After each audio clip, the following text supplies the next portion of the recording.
نحمد و نصلی علی رسول الکریم اما بعد فاعوذ باللہ من الشیطان الرجیم بسم اللہ الرحمن الرحیم۔ ہم قرآن کی تفسیر کا سبق نمبر 66 پر ہیں،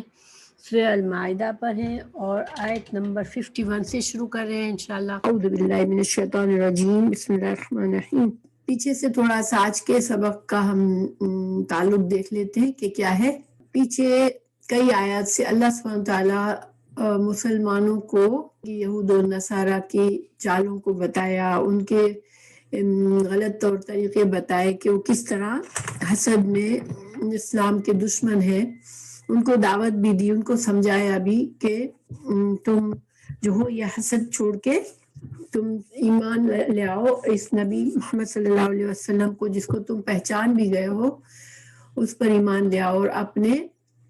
ایمان کو درست کر لو۔ لیکن ساتھ ساتھ چونکہ سورہ المائدہ میں نے آپ کو بتایا کہ بعد کی ہے، جیسے شروع کے ہجرت کے شروع سالوں کی نہیں ہے، بلکہ 5 اور 6 7 ہجری میں نازل ہوئی ہے۔ تو اس وقت تک شروع میں تو دعوت تو شروع سے یہود کو دی گئی، نصارہ کو دی گئی، اہل کتاب کو شروع سے اسلام کی دعوت دی گئی۔ لیکن اب چونکہ ان کی مہلت قریب آ رہی ہے کہ اب ان کو اللہ تعالیٰ ان کی اس غلط رویے پر اللہ تعالیٰ ان کی پکڑ کرے، تو اب مسلمانوں کو سمجھایا گیا کہ تم ان سے احتیاط کرو، ان کے چالوں سے بچو۔ رسول اللہ صلی اللہ علیہ وسلم کو پچھلے لیسن میں ہم نے پڑھا کہ اللہ تعالیٰ نے فرمایا کہ وحذر، ان کی احتیاط برتو ان کے معاملے میں کہ وہ دھوکہ نہ دے تم کو۔ تو یہاں پر اس آیات میں اب مسلمانوں کے اصلاح کی جا رہی ہے، جیسے کہ آپ صلی اللہ علیہ وسلم کے مخلص صحابہ کرام تھے کچھ، تو یہاں پر مدینہ میں بہت سے منافقین بھی تھے جو کہ صرف نام کے مسلمان تھے، اور ان کے اصل ہمدردیاں جو تھی، اصل ان کی توجہ تھی وہ اسلام کے دشمنوں کے ساتھ ان کی دوستی تھی۔ تو ان کا یہ رویہ تھا کہ بار بار مسلمانوں کو تو بڑی اس سے یقین دلاتے کہ ہم مسلمان ہیں، نمازیں بھی پڑھتے، زکوٰۃ بھی دیتے، کیونکہ اس زمانے میں کوئی اپنے آپ کو مسلمان کہتا اور ان فرائض سے دور رہتا تو وہ پھر مسلمان سمجھا ہی نہیں جاتا تھا۔ تو لیکن ان کے جو جہاں جہاد کا وقت آیا، جہاں مشکل آئی، جہاں مسلمانوں کو نازک وقت ہوتا کہ اب سارے مسلمانوں کو اکٹھے ہو کے دشمنوں کا مقابلہ کرنا ہے، وہاں پر یہ پیچھے ہٹ جاتے تھے، بلکہ چالے چل کے مسلمانوں کو اندر سے نقصان پہنچانے کی کوشش کرتے تھے۔ اللہ سبحانہ تعالیٰ نے یہاں پر ان آیات میں، اگلی آیات میں مسلمانوں کو یہود اور نصارہ سے دلی دوستی کرنے سے منع فرما دیا، کیونکہ یہود اور نصارہ سے واسطہ پڑتا رہتا تھا، اور مسلمانوں کے جو پہلے اسلام سے پہلے ان کی جو تعلقات تھے تو ان کے دوستیاں اور ان کی کلوز ریلیشنز تھے۔ تو لیکن چونکہ اس وجہ سے منافقین کو موقع ملتا تھا کہ اسلام کے دشمنوں سے دوستی کر کے وہ اصل میں انہی کی طرف، انہی کے ساتھی اور مددگار تھے، اور مسلمانوں کو اندر سے نقصان پہنچاتے تھے۔ تو یہاں پر اللہ تعالیٰ نے ایمان کے ساتھ مسلمانوں کو پوری طرح سے ان کو روک دیا کہ تم ان کو دوست اور ولی نہ بناؤ، اگر تم بناؤ گے تو تم ان میں سے ہو، یعنی کہ ایک پہچان بتا دی کہ تم میں سے جو شخص ان سے دلی دوستی رکھ رہا ہے، ان سے تعلقات بڑے گہرے رکھے ہوئے ہیں، تو گویا پھر سمجھ لو کہ وہ اصل مسلمان نہیں ہے، مومن نہیں ہے، بلکہ وہ انہی کا ساتھی ہے اور یہ صرف منافق ہے۔ تو اس سے مخلص مسلمانوں کو ایک طرح سے منافقین کی پہچان بھی آسان ہو جاتی تھی کہ کون ان کا ساتھی بن رہا ہے اور کون مسلمانوں کا ساتھی بن رہا ہے۔ اور دوسرا جو منافقین کا رویہ جن کا تھا، ان کو بھی ایک طرح سے تنبیہ تھی کہ تم اس رویے سے باز آ جاؤ ورنہ تم خسارے میں پڑو گے۔ تو اب اس روشنی میں ہم آیات کو پڑھتے ہیں کہ اعوذ باللہ من الشیطان الرجیم بسم اللہ الرحمن الرحیم یا ایھا الذین آمنوا لا تتخذوا اليہود والنصارى اولیاء بعضهم اولیاء بعض من يتولهم منكم فإنه منهم ان اللہ لا یہدی القوم الظالمین۔ ترجمہ، یا ایھا الذین آمنوا، یا حرف ندا ہے اور یہ پکارنے کے لیے آتا ہے، اور جس کو پکارا جاتا ہے اس کو منادا کہتے ہیں۔ تو حرف ندا اور منادا، تو یہاں پر حرف ندا کیا ہے؟ یا، اور منادا کیا ہے؟ الذین آمنوا، اے لوگوں جو ایمان لائے ہو۔ وہ اللہ تعالیٰ مومنوں سے مخاطب ہیں، مسلمانوں سے مخاطب ہے۔ اس میں منافقین بھی شامل ہیں، کیونکہ جو لوگ بھی ایمان کا دعویٰ کر رہے ہیں ان سب سے اللہ تعالیٰ مخاطب ہے۔ لا نہیں، تتخذو اخذا بنانا، نہ تم بناؤ، الیہودا یہود کو، والنصارا اور نصارا کو، اولیاء ولی کی دوست ہے۔ اور ولی ایسا دوست ہوتا ہے جس سے دل کا تعلق ہوتا ہے، جس پر انسان بھروسہ کرتا ہے، جس پر انسان کو یقین ہوتا ہے کہ یہ میرے ہر اچھے برے وقت میں کام آئے گا، اور جس سے انسان اپنے دل کی باتیں شیئر کرتا ہے۔ تو یہ ایسے دوست نہ بناؤ، ایسے دلی دوست نہ بناؤ تم یہود اور نصارہ کو، جس سے تم بالکل تمہارے دل جڑے ہوئے ہو، کیونکہ انسان کی دوستی جس سے انسان کا بہت دل جڑا ہوا ہوتا ہے، تو پھر وہ ایک دوسرے کی عادات اور طریقے اور ہر چیز سے متاثر ہوتا ہے، اور ان کی سب کام ملتے جلتے ہوتے ہیں۔ تو اب مسلمان جو کہ اسلام کے طور طریقے بالکل الگ تھے اور ان کے طریقے الگ تھے، اور دوسری بات یہ تھی کہ اس وقت دشمنی اتنے عروج پر تھی، اسلام کو ابھی پھیلنا تھا، اسلام کو ابھی قدم جمانے تھے، ابھی اسلام بہت کمزور تھا، مسلمانوں کی تعداد بہت ہی کم تھی دشمنوں کے مقابلے میں۔ ایسے میں جو مسلمان تھے ان کو خالص اپنے ہمدردی، اپنے تعلق، اپنی تمام اخلاص جو تھا وہ اللہ کے دین، اللہ کے رسول کی طرف رکھنا تھا، اور ان کے دوستوں سے مکمل طور پر قطع تعلق کرنا ضروری تھا۔ یعنی کہ معاملات کر سکتے تھے، رسول اللہ صلی اللہ علیہ وسلم بھی کرتے تھے، ان سے معاملات، لین دین، تجارت کی کچھ لین دین کیا، معاملات کیے، اچھا اخلاق سے پیش آنا، یہ سب کچھ تو تھا، الاؤڈ تھا، لیکن جو دل کی دوستیاں تھیں، جس سے ایک دوسرے پر بھروسہ ہو، ایک دوسرے پر توکل ہو، وہ چیز، اس چیز کو منع کر دیا گیا۔ اور آج ہم پر بھی یہ قانون ہم پر بھی ثابت ہوتا ہے، کیونکہ قرآن کی آیات ہمیشہ کے لیے ہوتی ہیں۔ تو اور اللہ تعالیٰ نے ہمیں بھی بتا دیا ہے کہ یہ یہود اور نصارہ جو ہے وہ اسلام کی دشمنی ان کے اندر ہے، وہ کبھی بھی نہیں جائے گی، اور وقتاً فوقتاً ہمیں وہ دشمنی ہمارے سامنے آتی رہے گی۔ تو وہ تو ہم خود بھی اگر غور کریں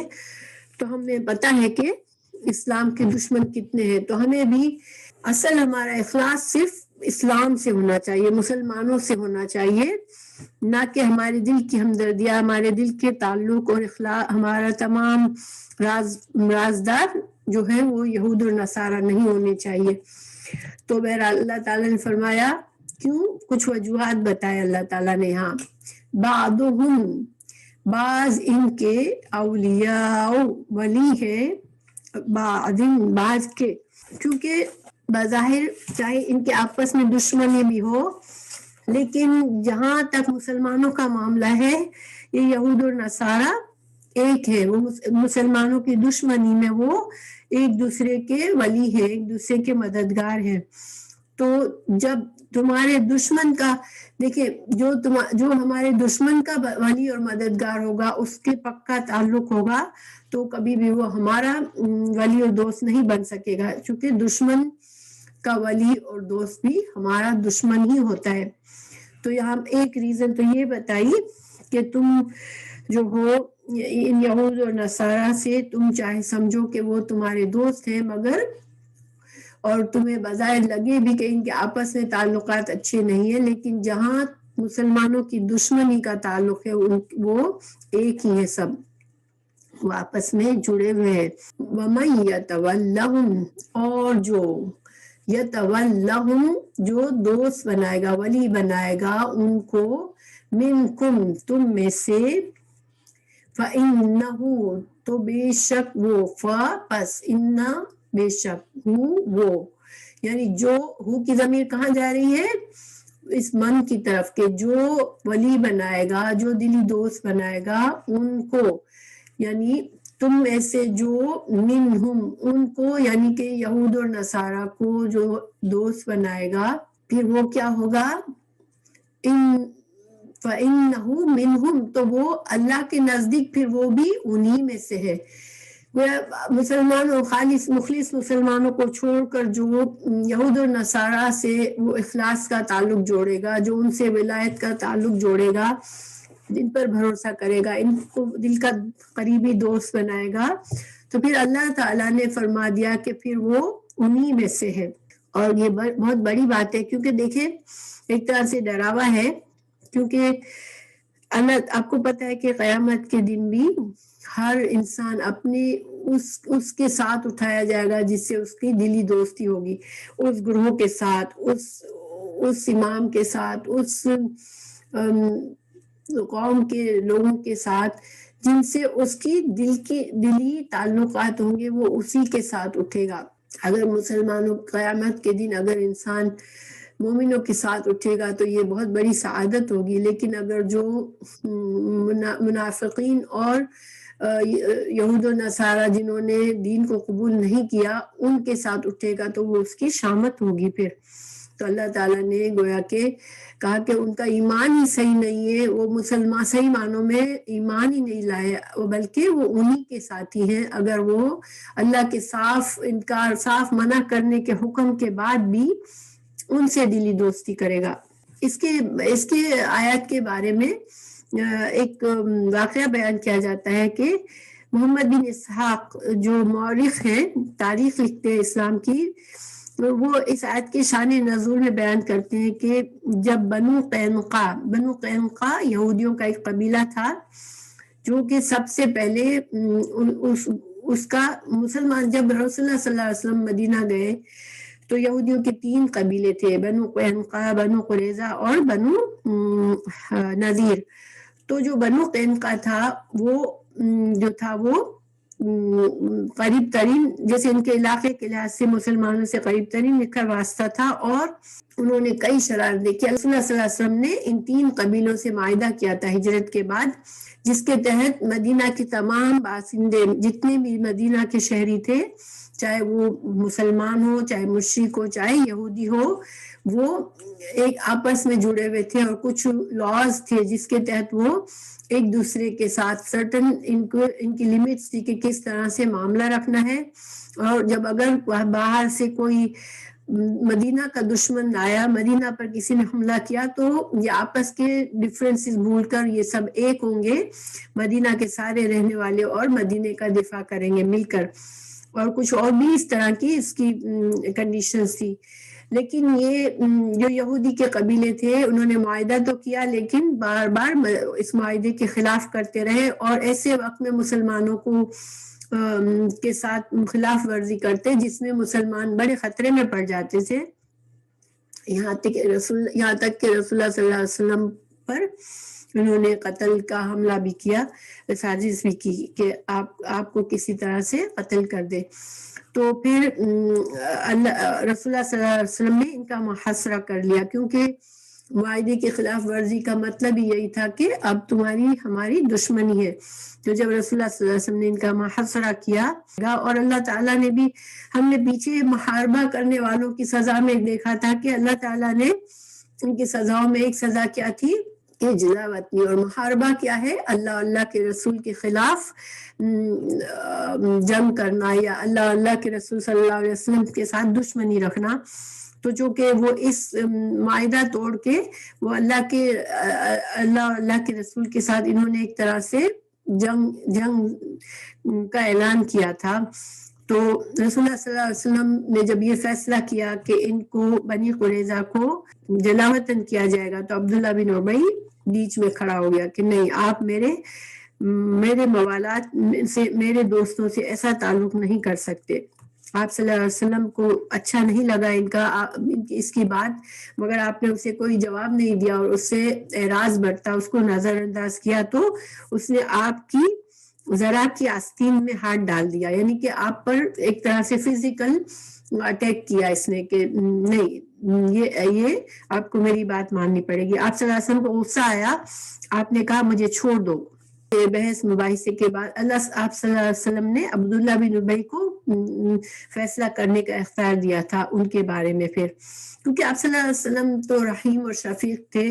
اور دوسری بات یہ بھی تھی کہ عبداللہ بن ابی بظاہر بڑا پکا مسلمان بنتا تھا اور بڑے دعوے کرتا تھا, اور آپ نہیں چاہتے تھے کہ مسلمانوں میں پھوٹ پڑ جائے اس کے ساتھ کوئی سخت رویہ کرنے سے. تو آپ نے اس کو کبھی سزا نہیں دی کہ بہت سے مسلمانوں سے اس کی دوستی بھی تھی, اور وہ ایک سردار بھی تھا جو بڑے اثر و رسوخ رکھنے والا آدمی تھا. تو اگر اس کے ساتھ آپ صلی اللہ علیہ وسلم کچھ سختی کا رویہ کرتے تو مسلمانوں میں بھی ایک طرح سے ٹینشن پیدا ہو جاتا. تو آپ نے اس سے ہمیشہ نرمی ہی سے معاملہ کیا تھا. بہرحال آپ نے اس کو موقع دیا کہ وہ فیصلہ کرے. لیکن ان کے مقابلے میں دوسرے ایک سردار تھے عبداللہ بن سامت, یہ بھی خزرج سے تھے, مگر وہ مخلص مسلمان ہو گئے تھے, اور انہوں نے بنو قریظہ کی لڑائی میں رسول اللہ صلی اللہ علیہ وسلم سے فرمایا کہ میں جو ہوں وہ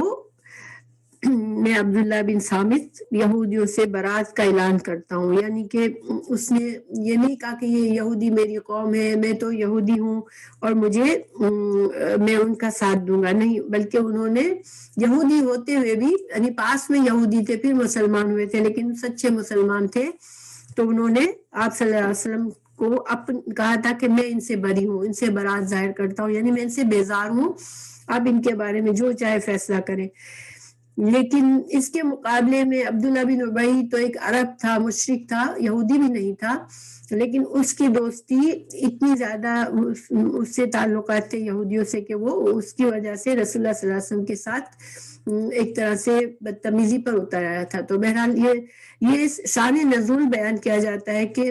اس آیت کا شان نزول یہ تھا کہ ایک طرح سے اللہ سبحانہ تعالیٰ نے بھی اپنی مرضی کا اظہار کر دیا کہ یہ رویہ بہت غلط ہے کہ مسلمانوں کے مقابلے میں کسی یہود اور نصارہ کی طرف داری کی جائے, اور ایک طرح سے اس سے مسلمانوں کو بھی اندازہ ہو گیا کہ عبداللہ بن ابی جو ہے وہ اس کا رویہ غلط ہے. تو اب اگلی آیت پر چلتے ہیں ہم. ترا تم دیکھو گے الذین ان لوگوں کو فی قلوبہم جن کے دلوں میں مرضن بیماری ہے, جن کے دلوں میں بیماری ہے. ہم نے سورہ بقرہ کے شروع میں پڑھا تھا کہ ان کے دلوں میں بیماری ہے, منافقین کے دلوں میں بیماری, اور وہ بیماری کیا تھی؟ خواہشات نفس کی اور شکوک و شبہات اور خواہشات نفس. ان کا ایمان کبھی کامل ہوا ہی نہیں, وہ اپنی خواہش کے تحت کبھی ادھر گھومتے کبھی ادھر گھومتے تھے, اور ہمیشہ دل میں ہر بات میں شک رکھتے تھے کہ پتہ نہیں یہ صحیح ہے یا وہ غلط ہے. تو اللہ تعالیٰ فرما رہے ہیں کہ جن کے دلوں میں بیماری ہے, نفاق کی بیماری ہے, یسارعون وہ کیا کرتے ہیں؟ بھاگ دوڑ کرتے ہیں. سارا اسین رائن جلدی کرنا, کوشش کرنا, بھاگ دوڑ کرنا, تو وہ بھاگ دوڑ کرتے ہیں فیہم ان میں, یعنی کہ یہ جو فیہم ہم کی ضمیر یہود اور نصارہ کی طرف جا رہی ہے کہ مسلمانوں میں سے جنہوں نے یہ صرف جھوٹا دعویٰ کیا اسلام کا, اور جو منافق ہے جن کے دل میں نفاق ہے, بیماری ہے, ان کا طرز عمل کیا ہے کہ ان کی ساری بھاگ دوڑ کیا ہے کہ ان یہود و نصارہ سے ان کے تعلقات مضبوط رہے اور ان کی ہمدردیاں ان کو حاصل رہے. تو اللہ تعالیٰ فرما رہے ہیں, اللہ تعالیٰ پردہ اٹھا رہے ہیں ان کے اس نفاق سے کہ ان کے دل میں نفاق کی بیماری ہے, اور ان کا کام کیا ہے کہ بھاگ دوڑ کرتے ہیں ان کے ساتھ تعلقات مضبوط کرنے میں, ان کو خوش کرنے کے لیے, یعنی یہود اور نصارہ سے تعلقات مضبوط کرنے کے چکر میں بھاگ دوڑ کرتے ہیں اور مسلمانوں کو نقصان پہنچانے کی کوشش کرتے ہیں.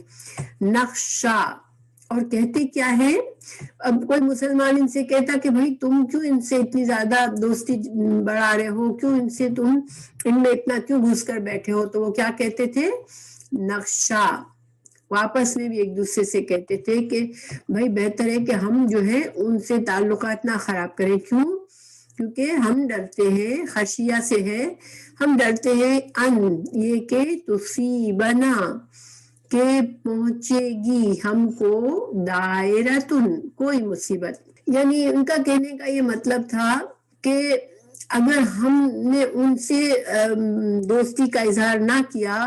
اور کہیں کل کو مسلمان جو ہے وہ ان پر ان کا غلبہ آ گیا، مسلمان ابھی تو بہت تعداد میں کم ہے، تو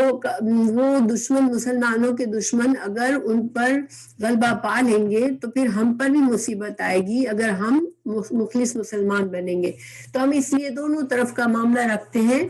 کہ جہاں بھی جو ہے وہ جو قوم کامیاب ہوگی ہم اسی کے مخلص بن جائیں گے.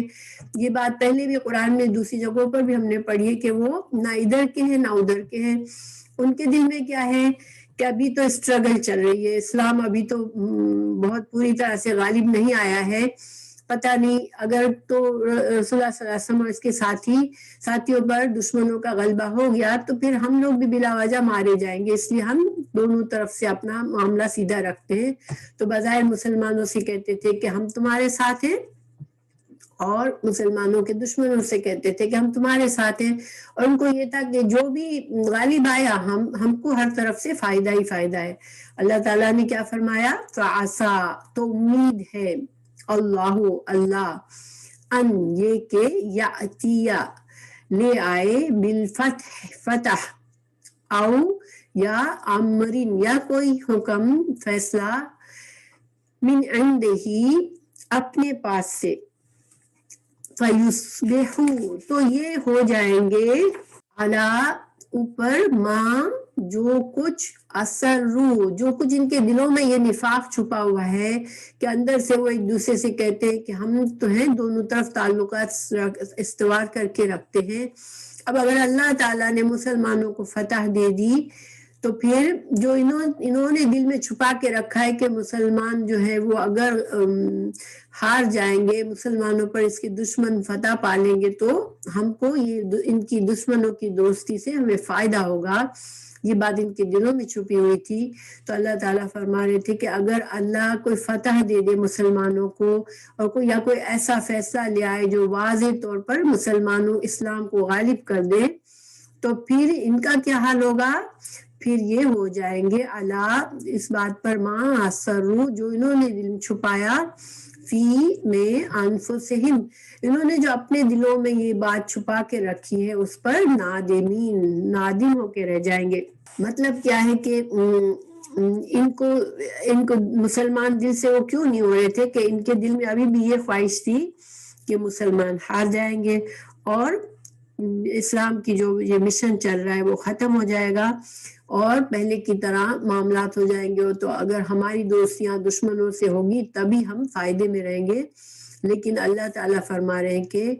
امید ہے کہ اللہ فتح دے دے مسلمانوں کو. اچھا، یہ عصا کا لفظ، عصا کا مطلب ہوتا ہے امید ہے، لیکن جب اللہ سبحانہ تعالیٰ اپنے لیے فرمائے کسی بات میں یا رسول اللہ صلی اللہ علیہ وسلم حدیث میں کہے کہ امید ہے کہ ایسا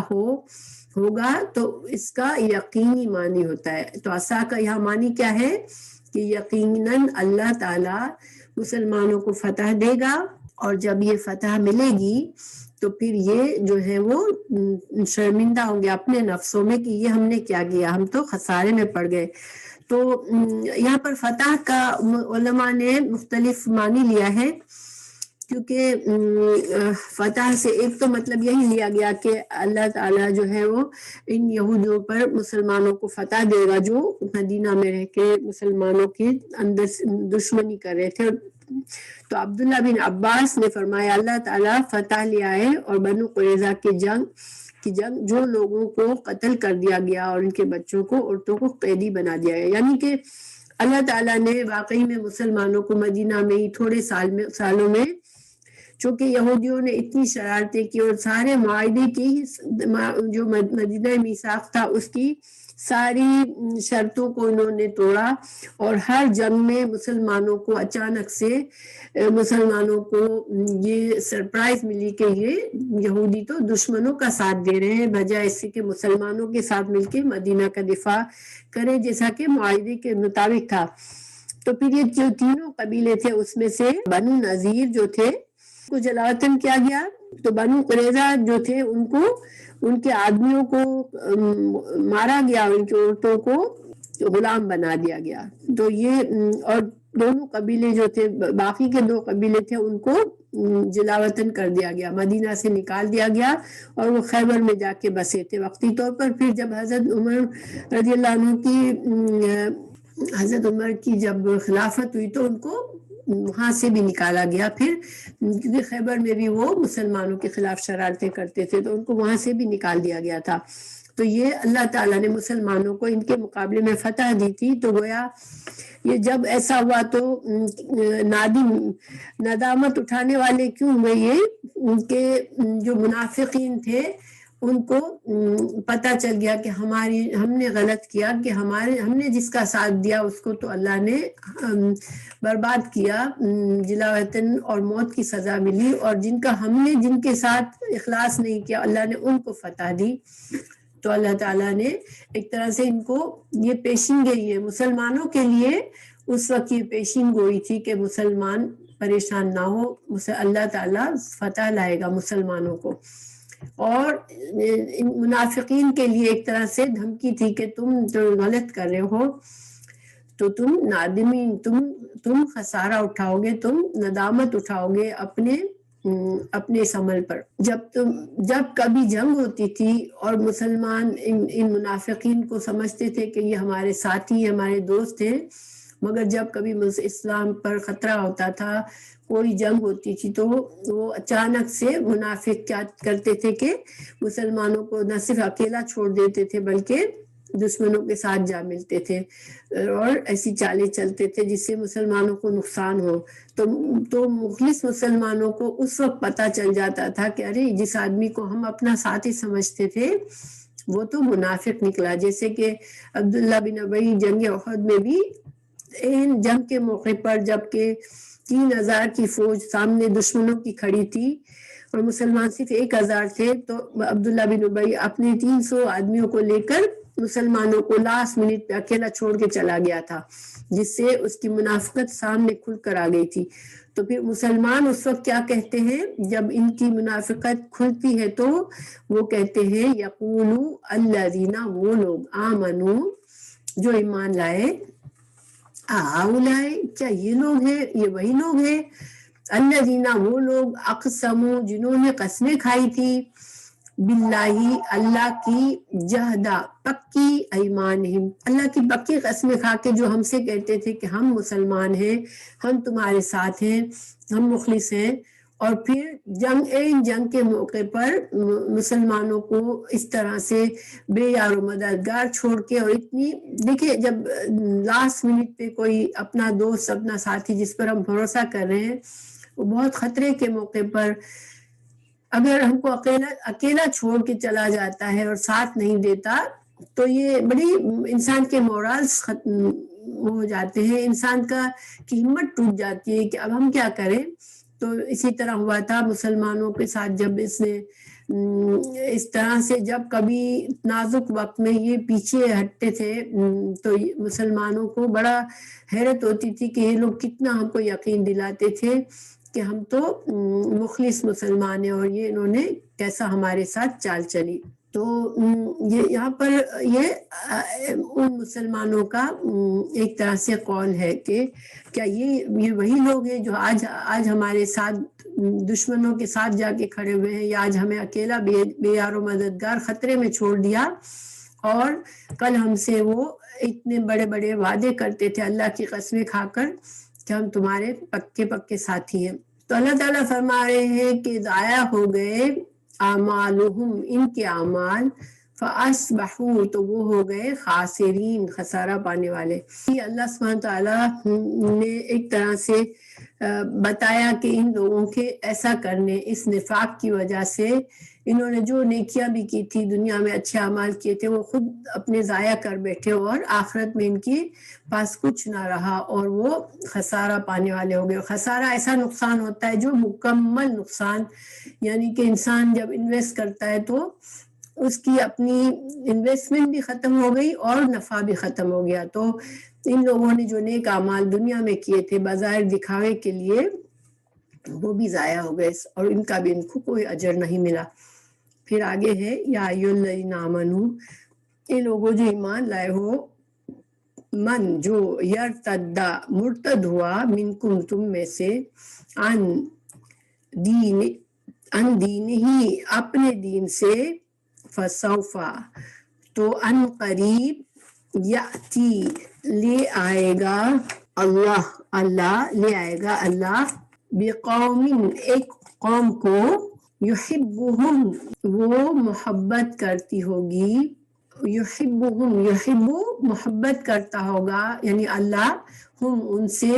ویحبون اور وہ محبت کرتے ہوں گے ہوں اللہ سے، وہ ضمیر اللہ کے لیے ہے اور یہاں پر ہم ضمیر مومنوں کے لیے ہے۔ تو اللہ تعالیٰ فرما رہے ہیں کہ اگر جو کوئی اسلام سے مرتد ہو جائے گا تو پھر یہ نہ سوچے کہ اللہ کا دین جو ہے وہ اکیلا رہ جائے گا یا اللہ کا دین بے یار و مددگار رہ جائے گا، بلکہ اللہ کیا کرے گا کہ ایک ایسی قوم کو لے آئے گا ان کی جگہ پر جو کہ اللہ جن سے محبت کرتا ہوگا، وہ اللہ سے محبت کرتے ہوں گے، اذلۃ وہ بہت ہی جیسے ذرا لام سے مطلب ذلیل بھی ہوتا ہے، اور انکسار ایک جیسے کہ نرمی والا انسان، انکسار اور نرمی کرنے والا، عاجزی کرنے والا بھی ہوتا ہے، یعنی عاجزی اچھے معنی میں ہے، اور ذلیل جو ہے وہ جب انسان کو مجبور کر دیا جائے۔ دیکھیے جو شکر گزار ہوتا ہے اللہ کا بندہ، وہ اپنے آپ اندر خود شکر گزاری میں جھکتا ہے، اللہ کی شکر گزاری میں جو انسان جھکتا ہے وہ عاجزی کر رہا ہوتا ہے، اور جو انسان تکبر کرتا ہے اس کو اللہ تعالیٰ اس کو گراتا ہے تو وہ ذلیل ہوتا ہے۔ تو بہرحال یہاں پر ذلیل اذلہ نرمی اور تواضع کرنے والے لوگ ہوں گے، وہ علی المؤمنین مومنین کے ساتھ ان کا تعلق ایسا ہوگا کہ وہ بہت اچھی طرح عاجزی سے نرمی سے پیش آئیں گے، اعزۃ اور سختی کرنے والے ہوں گے، شدید ہوں گے، علی الکافرین یہاں پر مٹا ہوا ہے تھوڑی، اور وہ سختی کرنے والے ہوں گے کافرین پر، یعنی اسلام کے دشمنوں کے ساتھ یہ سختی کریں گے اور اسلام کے دوستوں کے ساتھ، مومنوں کے ساتھ بہت نرمی اور تواضع سے پیش آئیں گے۔ یجاہدون اور وہ جہاد کریں گے، یہاں پر جہاد سے مطلب صرف جنگ نہیں ہے بلکہ اسلام اللہ کے دین کی سربلندی کے لیے جو کچھ بھی اسٹرگل کرنا ہے وہ کریں گے، دین کو قائم رکھنے کے لیے اور اللہ کا کلمہ بلند کرنے کے لیے وہ ہر کوشش کریں گے۔ تو یہاں پر اللہ تعالیٰ نے اس قوم کی کیا کیا خصوصیات بتائی کہ نمبر 1 اللہ جو ہے ان سے محبت کرے گا، نمبر 2 وہ اللہ سے محبت کریں گے، پھر ان کی یہ خصوصیت ہوگی کہ وہ مومنوں کے ساتھ نرم ہوں گے اور کافروں کے ساتھ سخت ہوں گے، اور وہ ہر وقت کوشش میں ہوں گے کہ اللہ کے کلمہ کو بلند کرے، اور اس کے لیے جو بھی کوشش اور جدوجہد کرنی ہے وہ کریں گے، فی سبیل اللہ اللہ کے راستے میں، ولا یخافون اور نہ ڈریں گے وہ، لومۃ ملامت، لائم ملامت کرنے والے، یعنی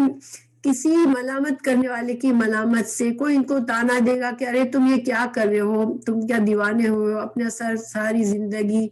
لگا دی ہے اپنے دین پر، تمہیں تو اپنی پرواہ نہیں ہے، اپنا نقصان کرتے ہو۔ ایسے ہوتے ہیں نا لوگ جو مخلص مسلمانوں کو بیوقوف سمجھتے ہیں اور ان کو تانے دیتے ہیں کہ یہ تو بالکل اپنی دنیا چھوڑ دی ہے انہوں نے، تو مگر ایسے لوگ جو ہیں یہ اللہ جن سے محبت کرتا ہے وہ ایسے تانوں کی پرواہ نہیں کرتے، وہ اپنے مقصد پر جمے رہتے ہیں۔ تو اللہ تعالیٰ فرما رہے کہ اگر وہ یہ جو ہے یہ خصوصیت کیا ہے، ذالک یہ فضل اللہ اللہ کا فضل ہے،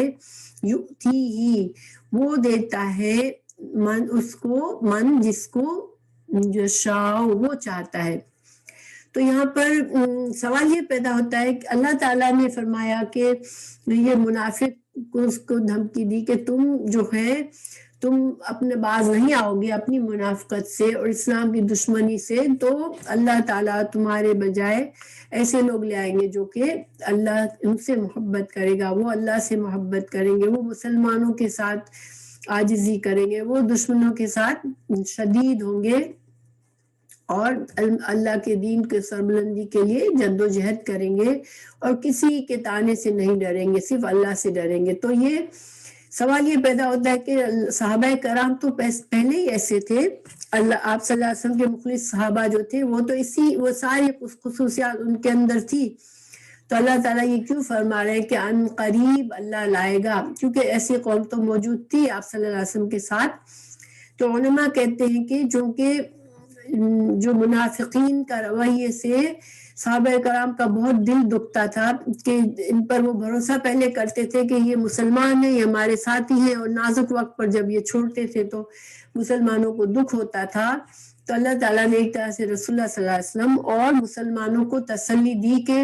ان منافقین کی جگہ بھی اللہ ایک اور ایسی قوم تمہاری مدد کے لیے لے آئے گا جن میں یہ خصوصیات ہوگی۔ تو اس کے یہ ایک پیشن گوئی تھی جو کہ آپ صلی اللہ علیہ وسلم کے بعد پوری ہوئی کہ صحابہ کرام اسلام کو اللہ تعالیٰ نے اتنی قوت دی اور ایسے لوگ پیدا کیے، یمن سے بہت سے لوگ آئے جنہوں نے مدد کی۔ آپ کو پتہ ہے کہ رسول اللہ صلی اللہ علیہ وسلم کے بعد جو تھے وہ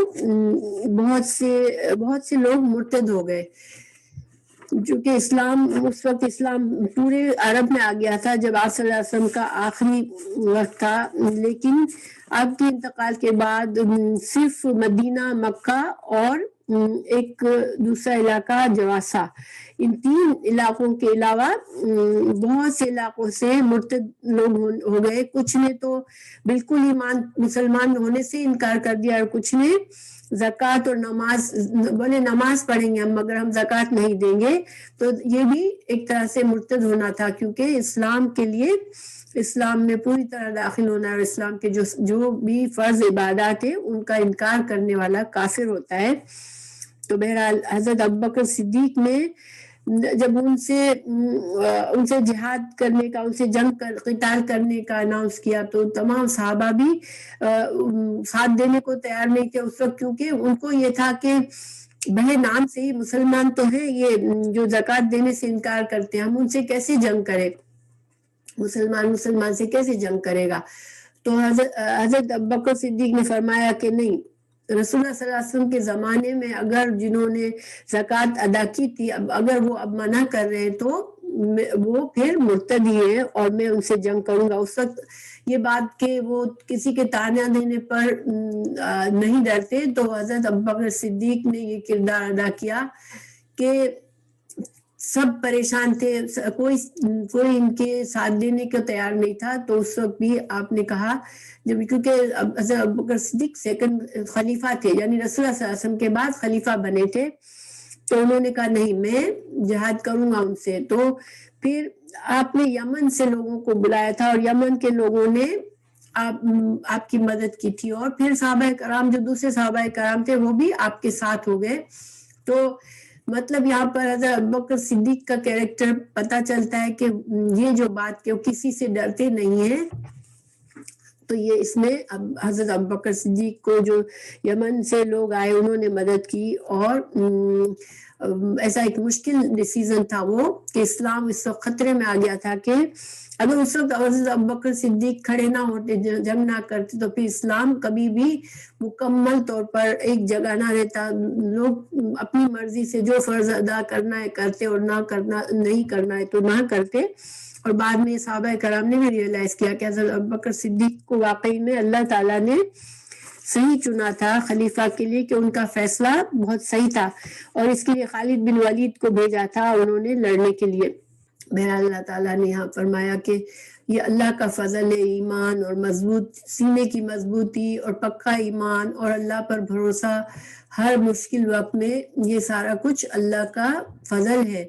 اور اللہ اسے دیتا ہے جسے وہ چاہتا ہے۔ واللہ، اور اللہ واسع وسعت والا ہے، علیم ہے، یعنی کہ اللہ تعالیٰ جو کہ علیم ہے، سینوں کے بھیدوں کو جانتا ہے، کسی کی منافقت کا اللہ کو پتہ ہے، تو جس کے دل میں ایمان ہی مضبوط نہیں ہوگا اس کو اللہ تعالیٰ یہ نعمت نہیں دیتا۔ یہ نعمت کسے ملتی ہے؟ جسے اللہ کے علم کے مطابق اللہ جانتا ہے کہ کون اس نعمت کے قابل ہے، تو اللہ اسے یہ نعمت دیتا ہے۔ اور اپنے دین کے، اللہ کے دین کے لیے مخلص ہونا اور اس کے لیے ہر چیز کو داؤ میں لگانا، یہ ایک بہت بڑا فضل و کرم ہے۔ انما بے شک ولیکم تمہارا دوست اللہ ہے، ورسولہ اور اس کے رسول، والذین اور جو لوگ آمنو ایمان لائے، الذین یقیمون الصلاۃ جو یہ وہ لوگ ہیں، ایمان لانے والے وہ لوگ ہیں جو نماز قائم کرتے ہیں، وَيُؤْتُونَ الزَّكَاةَ اور زکوٰۃ دیتے ہیں، وَهُمْ راکعون اور وہ رکوع کرتے ہیں۔ اور یہاں پر رکوع کا لفظ عاجزی اور انکسار اور اللہ کے دین کے لیے خود کو جھکا دینا ہے۔ رکوع میں کا مطلب بھی ہوتا ہے کہ عاجزی کرنا۔ تو اللہ تعالیٰ فرما رہے ہیں کہ جو خالص مسلمان ہیں اللہ انہی کا ولی اور مددگار ہے، اور اللہ تعالیٰ انہی کی مدد کرے گا، اور مسلمانوں ہی کو اللہ تعالیٰ نے فتح بھی دی۔ حالانکہ اسلام مشکلوں سے گزرا، بہت کم سے شروع ہوئے لوگ، لیکن آپ صلی اللہ علیہ وسلم کے یعنی کہ کچھ عرصے کے بعد بھی آپ کو پتہ ہے کہ مسلمانوں کی جو حکومت تھی وہ دنیا کے بہت بڑے حصے پر آ گئی تھی۔ تو اللہ سبحانہ تعالیٰ ہی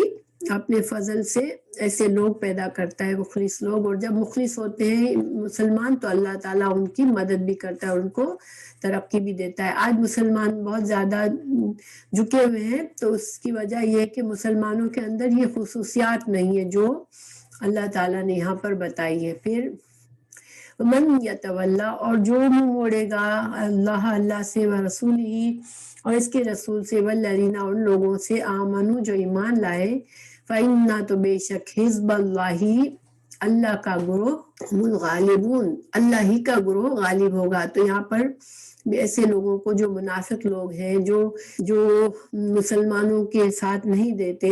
اور جو یہود اور نصارہ جو مسلمانوں سے جو بھی دشمنی کرتا ہے، تو اللہ تعالیٰ تو مسلمانوں ہی کا دوست ہے، اور رسول اللہ صلی اللہ علیہ وسلم کا اور مومنین کا دوست ہے، اور یہی لوگ اللہ کا گروہ ہے، اور اللہ تعالیٰ اسی گروہ کو غالب کرے گا۔ اور واقعی میں ہسٹری ہمیں بتاتی ہے کہ اللہ تعالیٰ نے مسلمانوں کو ہی فتح دی، اور یہ مسلمانوں کے سارے دشمن ساری چالوں کے باوجود بھی ناکام اور نامراد ہوئے۔ تو الحمدللہ ہمارا لیسن پورا ہو گیا۔